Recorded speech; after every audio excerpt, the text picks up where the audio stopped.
I was born in the UK, which is a little strange to find an Englishman in the Pfalz. I came actually to Bürklin-Wolf in 1991, and I actually came for a 3-month winemaking practice here in the cellars and out in the vineyards. And as life is, it ended up being 3 years.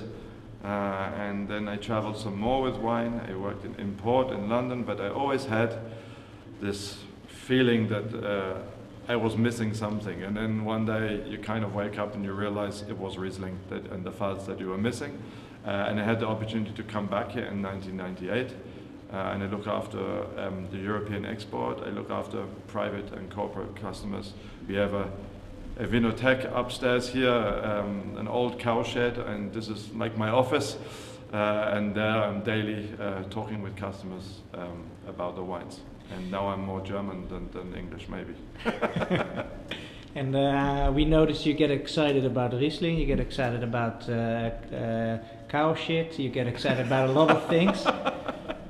What when do you get excited most? Well, for me, the most exciting period of the year is always the harvest. You know, it's the run-up. You've lived a whole year. You've lived a year from January. You know, when you see, you know, you start with your pruning, and then you come into the springtime, and you see the first green shoots coming out of the vine. Then the critical period of flowering, you know, where the weather has to be good. If it's not, and then the ripening of the summer, and then finally 40 Polish guys and girls arrive for hand picking the grapes, and then you see the first days of the grapes being delivered here, and then you come down into the cellar with the winemaker maybe in the next few weeks again, and you start to taste from barrel, and then by the time the wine actually gets into the bottle, it's like an old friend. You know, you see it in every stage of its birth, if you like, and this is amazing for me. But I'm also, of course, fascinated by cow shit. And why is that?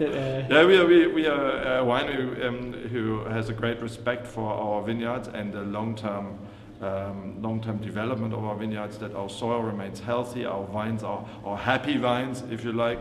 And part of this is that we work biodynamically, and a small part of biodynamics is making a biodynamic compost.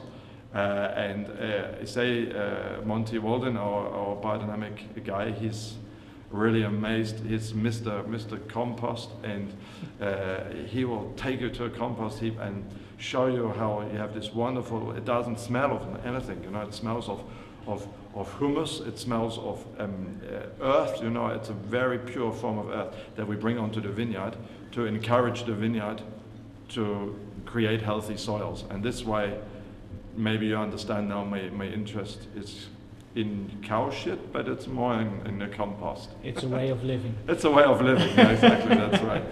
But I'm smelling okay, so don't worry. And you also told me something you like running in the forest, in the hills. Sure. I mean, the beautiful thing about the Pfalz is, one reason here is that we have all these wonderful wines, and the better the wines become, the better the restaurants become, because the customers coming here are more fussy, you know, about what they eat. And just behind the vineyards, you know, where the vineyards stop, the middle hut begins, what the Germans call the Pfälzer Wald, the Pfalz woods. You know? And this is the longest unbroken forest in Germany, you know. And I think most people drive along the main street here, and they see them, but they don't go up there. And there's whole walking, there's pathways, and because it's Germany, and you know, they're famous for organization, you know, they're all marked, and you can walk for miles.